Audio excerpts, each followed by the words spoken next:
Unit 3, ठीक है। अब सॉफ्टवेयर प्रोजेक्ट प्लानिंग क्या होता है? प्लानिंग मतलब नाम से ही समझ आ रहा है कि कोई भी चीज़ को बनाने के पहले हम लोग उसको प्लान करते हैं, है ना। हम लोग उसको सोचते हैं कि कौन सा चीज़ कैसे होगा, है ना, कौन सा चीज़ कब आएगा, कौन सा चीज़ कैसे यूज़ होगा, वगैरह वगैरह, ठीक है। सबसे पहले इसके गोल्स क्या है? Identify project objective. सबसे पहले प्रोजेक्ट का ऑब्जेक्टिव क्या है, मेन गोल क्या है, हम चाहते हैं कि हमारा प्रोजेक्ट करे क्या, है ना। आइडेंटिफाई प्रोजेक्ट ऑब्जेक्टिव, ठीक है। फिर दूसरा है एस्टिमेटिंग कॉस्ट एंड एफर्ट, है ना, कि कोई भी चीज़ बनाएंगे तो अब उसमें पैसा तो लगेगा ही, है ना, एफर्ट भी लगेगा, तो कितना कॉस्ट लगेगा, कितना एफर्ट लगेगा, वो अपन डिसाइड करते हैं, ठीक है। फिर एलोकेटिंग रिसोर्स, एलोकेटिंग रिसोर्स मतलब उस चीज़ को बनाने में जो भी रिसोर्स रहेगा उसको हम लोग जमा करेंगे, ठीक है। फिर प्रिपेयर करेंगे शेड्यूल, शेड्यूल मतलब कि पहले ये करेंगे, फिर ये करेंगे, फिर इस टाइम तक ये हो जाना चाहिए, वगैरह वगैरह। मैनेज करेंगे रिस्क को, है ना, क्योंकि रिस्क तो रहता ही है। और फिर ऑर्गेनाइजिंग प्रोजेक्ट, आखिरी में सबको चीज़ को ऑर्गेनाइज करेंगे। अब relationship between people and effort, है ना। तो रिलेशन पीपल और एफर्ट के बीच में क्या होता है, ये जितना नंबर ऑफ डेवलपर्स, है ना, वो कभी भी प्रोजेक्ट के कंप्लीशन टाइम को रिड्यूस नहीं कर सकते। क्यों? क्योंकि कम्युनिकेशन और कोऑर्डिनेशन कॉम्प्लेक्सिटी भी बढ़ाते हैं, ठीक है। मतलब जैसे मान लो जैसे एक गड्ढा खोदने के लिए 4 लोग लग रहे हैं, ठीक है। अब मैं एक गड्ढा खोदने के लिए 5 लोग लगा दूँ, है ना, तो भी वो जो है ना, लगेगा उतना ही टाइम। क्यों? या ज़्यादा भी लग सकते हैं, है ना। कम लगने का चांस कम है। क्यों? क्योंकि ये जो है कम्युनिकेशन और कोऑर्डिनेशन कॉम्प्लेक्सिटी भी बढ़ाता है, ठीक है। इंक्रीज पीपल में रिड्यूस प्रोजेक्ट टाइम इनिशियली, है ना। जितने ज़्यादा लोग उतना ज़्यादा कम्युनिकेशन और कोऑर्डिनेशन प्रॉब्लम बढ़ेगा, ठीक है। तो एफर्ट और पीपल जो है वो हमेशा डायरेक्टली प्रोपोर्शनल नहीं है। रिलेशनशिप अफेक्ट होते कैसे? कम्युनिकेशन ओवरहेड, ट्रेनिंग नीड्स, है ना, team coordination, task dependency, experience level, वगैरह वगैरह, ठीक है। जैसे 5 पीपल 10 दिन के लिए काम करते तो 50% डे, है ना। 5 पीपल वर्क फॉर 10 डेज तो 50% काम किए, ठीक है। अब प्रैक्टिकल मीनिंग क्या होगा, है ना। एक टास्क में रिक्वायर है 40%, 4 पीपल 10 दिन, 5 पीपल 8 दिन, 8 पीपल 5 दिन, है ना। तो वही है, मतलब वो वैरी करता है, ठीक है। अब more people always less time हमेशा नहीं होता, ठीक है, ये याद रखना, ठीक है। अब इसको एक्सप्लेन किया कौन? ब्रुक्स लॉ क्या बोला है?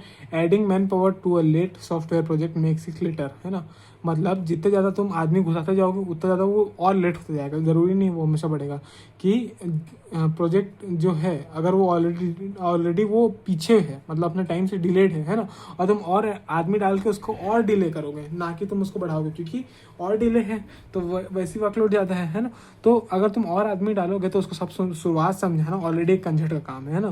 तो न्यू मेंबर का नया ट्रेनिंग देना, उसको कम्युनिकेशन बढ़ाना, सबसे कोऑर्डिनेशन बैठाना, एक्सपीरियंस मेंबर का न्यू स्पेंड करना टाइम न्यू पीपल को सिखाने में चले जाना, ये सब डिले और बढ़ाता है, ठीक है। तो ये है ब्रुक्स लॉ मेन, है ना, relationship between people and effort. अब staffing level estimation. Staffing level estimation क्या बताता है? ये डिटरमाइन करता है नंबर ऑफ पीपल कितने होने चाहिए, है ना। तो ये फैक्टर कौन कौन से लगते हैं? प्रोजेक्ट साइज क्या है, कॉम्प्लेक्सिटी क्या है, शेड्यूल क्या है, टेक्निकल रिक्वायरमेंट क्या है, इंपॉर्टेंस क्या है, कि ये एफिशिएंट बताता है, इंप्रूव करता है प्रोडक्टिविटी को, बेटर वर्कलोड मैनेजमेंट करता है, ठीक है। अब बिजनेस केस इन सॉफ्टवेयर। अब बिजनेस क्या होता है ना, एक डॉक्यूमेंट होता है जो कंटेंट करता है financial, technical, operational, settling, justification, क्या क्या होता है, ठीक है। ऑब्जेक्टिव इसका वही डिसीजन मेकिंग, रिसर्च, आइडेंटिफिकेशन। हाँ, तो बिजनेस केस का सॉफ्टवेयर प्रोजेक्ट मैनेजमेंट में होता क्या है काम, है ना। सबसे पहले ये financial, technical, operational, strategic, justification बताते हैं कि सॉफ्टवेयर को चाहिए क्या, इसका ऑब्जेक्टिव क्या है। हम लोग कॉस्ट कितना लगेगा वो निकाल ले, है ना, और कितना प्रॉफिट होगा, कितना मार्जिन होगा, वो सब निकाल ले। डिसीजन मेकिंग हम लोग को सही हो, रिस्क आइडेंटिफिकेशन करें, जस्टिफिकेशन मतलब प्रोजेक्ट जस्टिफाई कर रहा है कि नहीं कर रहा अपने आप को, वो करें, है ना। कंपोनेंट्स इसके होते हैं executive summary, problem statement, project objective, alternative, cost estimation, benefits, है ना। Risk analysis, schedule estimation, recommendation, ये सब नाम से ही समझ आ रहा है। समरी क्या होता है, ओवरऑल ब्रीफ क्या है, प्रॉब्लम स्टेटमेंट हम लोग किस चीज़ को सॉल्व कर रहे हैं, प्रोजेक्ट ऑब्जेक्टिव क्या है प्रोजेक्ट को बनाने का, एनालिसिस करते हैं कि कोई चीज़ गड़बड़ और तो नहीं हो रही है, कॉस्ट एस्टिमेशन वही, बेनिफिट कि क्या होगा उससे, फ़ायदा क्या मिलेगा, risk analysis, schedule estimation, recommendation मतलब और क्या अप्रूवल ले सकते हैं इसमें, ठीक है। डायग्राम ऑफ बिजनेस कहते हैं, पहले बिजनेस प्रॉब्लम, फिर उसका प्रपोजल, फिर उसका कॉस्ट बेनिफिट, रिस्क एनालिसिस, है ना, फिर उसका मैनेजमेंट अप्रूवल, फिर प्रोजेक्ट। रियल एज कर्व क्या होता है? रियल एज कर्व एक बेल शेप्ड कर्व होता है जो कि रिप्रेजेंट करता है रिलेशनशिप किसका, मैन पावर यूटिलाइजेशन और प्रोजेक्ट ड्यूरेशन का, मतलब कितना मैन पावर लग रहा है कितना प्रोजेक्ट ड्यूरेशन है वो बताता है, ठीक है। अब इनिशियली इसमें ग्रोथ जो होता है स्लो ग्रोथ होता है, ठीक है। फ्यूअर कम से कम एम्प्लॉय लगता है क्योंकि प्लानिंग रिक्वायरमेंट एनालिसिस वो सब लगता है, ठीक है। अब फिर रैपिड इंक्रीज इन स्टाफिंग क्यों, क्योंकि जब कोडिंग का फेज शुरू होता है ना तो हमको multiple number of man power लगते हैं, ठीक है। फिर पीक पॉइंट जब अपन यूटिलाइज करते हैं, कोड करते हैं, टेस्ट करते हैं एक साथ, है ना, तब हम लोग को सबसे ज़्यादा लगते हैं क्या, मैन पावर, ठीक है। और फिर ग्रेजुअल डिक्लाइन, अब जब अपन मेंटेनेंस में आ जाते हैं फिर उसके बाद हम लोग को सपोर्ट फेस में रहता है तो हमको कम लगते हैं फिर उसके बाद, ठीक है। अब एप्लीकेशन क्या है, वही सेम जो रहता है, एडवांटेज लिमिटेशन वही वही जो रहता है, ठीक है। हाँ, अब डिग्री ऑफ राइगर और task exploration, degree of rigor क्या होता है, ठीक है। अब ये जो है ये है एक level of formality and discipline applied in software activity, मतलब जो भी अपन क्या बोलते हैं प्रोजेक्ट बना रहे हैं वो एक सिस्टमेटिक मैनर से और डिसिप्लिन से हो रहा है कि नहीं हो रहा है। इसके डिफरेंट लेवल होते हैं। सबसे पहले कैजुअल राइगर, इसमें क्या होता है ये छोटे प्रोजेक्ट का जिसमें रिस्क कम रहता है उसमें यूज़ होता है ना। इसमें कम से कम डॉक्यूमेंटेशन होता है, informal communication, small development in faster development, ठीक है। अब दूसरा स्ट्रक्चर रहेगा, स्ट्रक्चर रहेगा क्या होता है, use for medium size project, है ना, बीच के लिए। इसमें standard documentation, formal reviews define, और स्ट्रिक्ट रहेगा, ये क्या होता है लार्ज प्रोजेक्ट के लिए यूज होता है, ठीक है। अब task set selector, task set selector नाम से ही समझ आ रही है क्या कौन सा टास्क करेगा, कौन सा चीज़ के लिए यूज़ होगा, है ना, वो उसके लिए डिसाइड करते हैं। इसको कौन कौन सा फैक्टर रेफर करते हैं कि साइज़ क्या है, कॉम्प्लेक्सिटी क्या है, रिस्क लेवल क्या है, डिलीवरी डेडलाइन क्या है, कस्टमर रिक्वायरमेंट क्या है, ठीक है। हाँ, सब इजी है, जो लिखा है वही है बस। बिजनेस केस, प्रोजेक्ट सिलेक्शन और अप्रूवल ऑफ प्रोजेक्ट चार्टर। अब प्रोजेक्ट सिलेक्शन एंड अप्रूवल, अब प्रोजेक्ट सिलेक्शन क्या होता है, हमको ऐसा प्रोजेक्ट बनाना है जो मल्टीपल अल्टरनेटिव को सॉल्व करे, जो सबसे ज़्यादा यूज़ हो, ये वो दुनिया भर का दिमाग। अब मेथड ऑफ प्रोजेक्ट सिलेक्शन में अपन क्या क्या देखते हैं, पहले कॉस्ट देखते हैं कितना लग रहा है, पे बैक पीरियड देखते हैं कि वो कितना जल्दी हम लोग को पैसा रिकवर करके दे रहे हैं जितना हम लोग उसमें लगा रहे हैं। उसका स्कोरिंग मॉडल की वो स्कोर कर रहे हैं कि नहीं, मतलब अपने जो भी उसमें खड़ा उतार रहे हैं कि नहीं।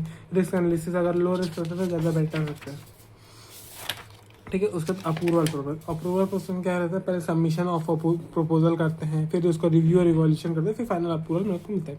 प्रोजेक्ट चार्टर, अब प्रोजेक्ट चार्टर क्या होता है, ये मतलब डॉक्यूमेंट को ऑथराइज करना प्रोजेक्ट को कि गवर्नमेंट वेरीफाई है कि नहीं है, मतलब कुछ इलीगल तो नहीं है, मतलब कोई बना के तो नहीं रखा है, कॉपीराइट क्लेम इशू कुछ नहीं है ना, प्रोजेक्ट चार्टर बोलते हैं इसको।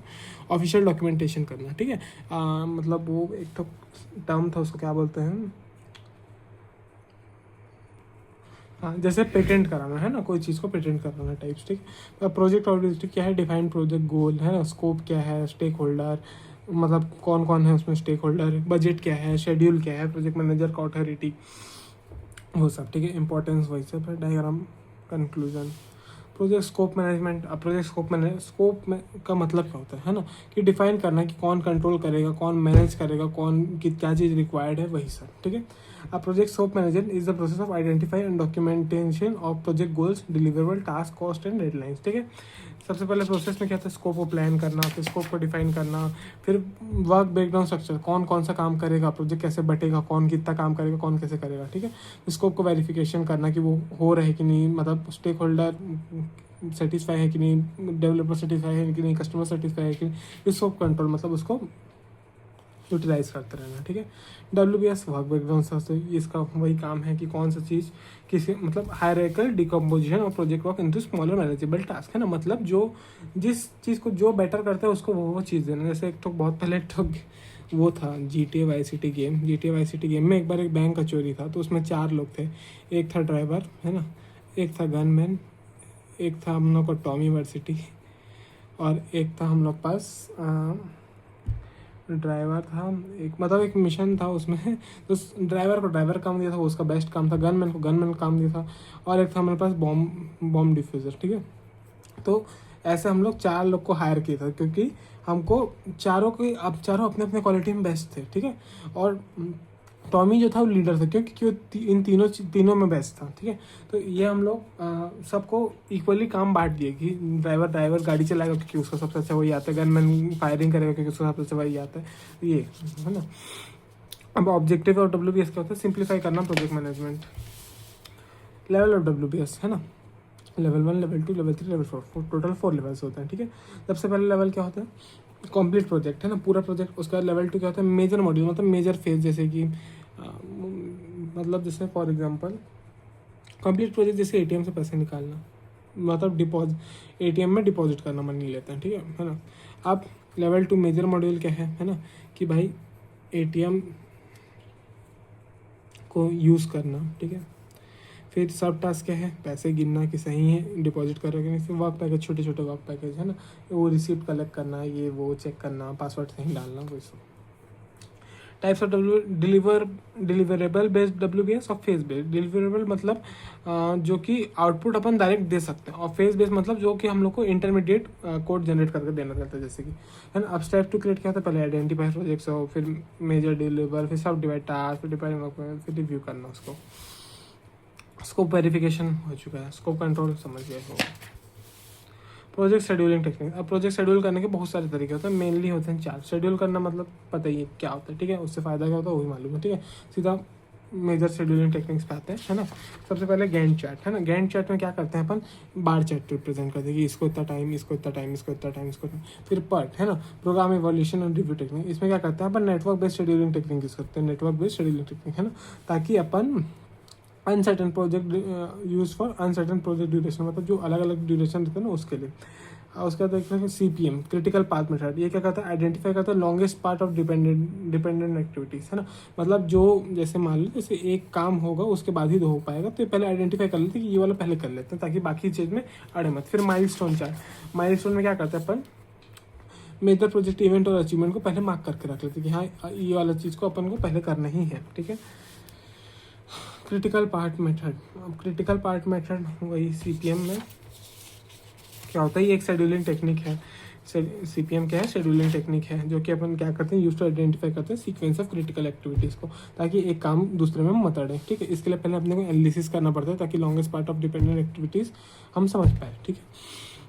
ऑब्जेक्टिव क्या है, डिटरमाइन करना, क्रिटिकल आइडेंटिफाई करना, क्रिटिकल इंप्रूव करना, प्रोजेक्ट कंट्रोल, रिड्यूस करना डिले को, ठीक है। अब इसमें टर्मिनोलॉजी क्या है, एक्टिविटी, कौन सी एक्टिविटी होगा, इवेंट, क्रिटिकल पाथ, फ्लोट। अब एक्टिविटी क्या है, एक स्पेसिफिक टास्क। इवेंट क्या है ना, जिसके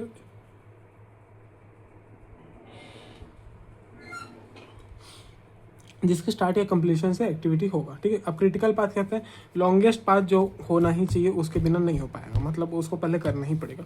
और फ्लोट क्या होता है, एक्स्ट्रा टाइम जो अवेलेबल है एक्टिविटी के बाद, ठीक है, उस टाइम पे अपन कुछ यूजफुल चीज़ कर लेते हैं, है ना। अब स्टेप्स क्या है, सबसे पहले एक्टिविटीज़ को लिस्ट करना, फिर डिफाइन करना डिपेंडेंसीज, मतलब कौन किस पे निर्भर है। फिर उसको नेटवर्क डायग्राम ड्रॉ करना, है ना, कि ये इस पर डिपेंड है, ये इस पर डिपेंड है, कि क्या कैसा है, ठीक है। उसके बाद फिर है ना एस्टिमेट करना एक्टिविटी का टाइम को, फिर आइडेंटिफाई करना क्रिटिकल पाथ को, फिर अपन कर लेते हैं ऐसा जैसे, ठीक है। अब procurement planning process. Procurement planning क्या होता है, आइडेंटिफाई करना प्रोजेक्ट का नीड को, डिसाइड करना कि कौन सा प्रोडक्ट और कौन सर्विस हम लोग को खरीदना है एक्सटर्नल सप्लायर से, मतलब कौन सी चीज़ बाहर से आएगा, है ना, कौन चीज़ को हमको नहीं यूज़ करना है ना। फॉर एग्जाम्पल अगर जैसे कि फॉर एग्जाम्पल किसी का बैट का फैक्ट्री है ना, तो वो डिसाइड करेगा कि भाई मैं लकड़ा अपना लगाऊंगा, लेकिन जो रबड़ है वो बाहर से मंगाऊंगा, है ना। तो ये हो गया कि हम लोग कौन सी चीज़, प्रोक्योरमेंट प्लानिंग प्रोसेस, ठीक है ना। अब ये क्या करता है, हम लोग को हेल्प करता है ऑर्गेनाइज करने में, obtain hardware, software tools, consultant service, है ना। अब इसका स्टेप्स क्या है, पहले हम लोग को रिक्वायर करना है कि हमको एनालिसिस जैसे बैठ के, है ना, हमको रबड़ चाहिए, है ना। फिर मार्केट में रिसर्च करेंगे कौन सबसे बढ़िया रबड़ दे रहे हैं भैया, और कौन से एकदम इफेक्टिव मतलब कॉस्ट में दे रहे हैं, ठीक है। फिर उसको मेक कर, फिर उसको बाय करना, है ना, कि कितना पीस हमको लगेगा, यूजुअली कितना हम लोग बैट बनाएंगे उसके हिसाब से हमको कितना लगेगा, ठीक है। और उसका साइज वाइज क्या लेना है हमको, फिर उसका बजट एस्टिमेशन करेंगे कि हमको सही पड़ रहा है कि नहीं, फिर हम अपने फाइनल कॉस्टिंग में उसको जोड़ेंगे, है ना। फिर रिस्क असेसमेंट, मतलब अगर गलती से अगर वो रबड़ क्वालिटी ख़राब हो गई तो नाम किसका ख़राब होगा, हमारे बैट का ख़राब होगा, तो वो सब भी देखना पड़ता है। फिर प्रोक्योरमेंट डॉक्यूमेंटेशन, हाँ, फिर फाइनल वैलिड करके कि हाँ भैया अब यही यूज़ करना है, ठीक है।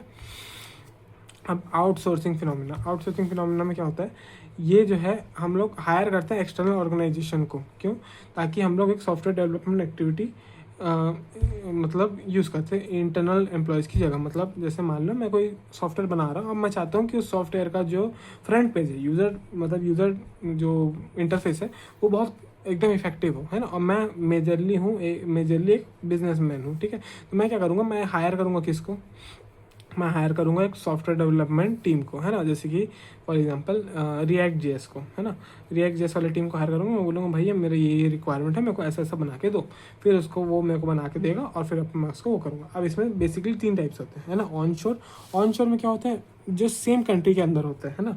फिर नीशोर क्या होता है नेबरिंग कंट्रीज में। ऑफशोर क्या होता है डिस्टेंट कंट्रीज में, है ना। रीजन फॉर आउटसोर्सिंग क्या होता है कॉस्ट रिडक्शन, मतलब कभी कभार क्या होता है मैं नए पीपल बुलाऊँ, है ना, अपने कंपनी में उनको मैं जगह दूँ, फिर मैं उनको बताऊँ कि भाई ऐसा ऐसा ऐसा करना है, तो उसमें कॉस्ट हो सकता है ज़्यादा लग जाए, है ना। फिर एक्सेस टू स्किल एक्सेस, अब जो स्पेसिफिकली बार बार वही काम कर रहे हैं उनके लिए तो बनाना भी इजी हो जाएगा और उनको स्किल्ड भी है ना। अब वो फोकस करेंगे कोर एक्टिविटीज़ पे और हम अपने मेन काम पे अपना फोकस कर सकते हैं, ठीक है। अब इसमें क्या होता है पहले कंपनी अपन रिक्वायर करता है, फॉर एग्जांपल मैं कंपनी रिक्वायरमेंट है ना, तो मेरे को क्या ज़रूरत है, फिर मैं वेंडर सिलेक्शन, जैसे मैं रेजिडेंस सेलेक्ट कर लिया, फिर मैं उससे कॉन्टैक्ट बनाऊंगा भाई मेरे को इतने दिनों बना के दो, फिर प्रोजेक्ट का आउटसोर्सिंग वो विद इन द कंट्री है ना। तो विद इन द कंट्री में क्या हो गया अपना नॉर्मल, है ना, ऑन शोर आउटसोर्सिंग, ठीक है, ऑन शोर नियर शोर ऑफ शोर, ठीक है।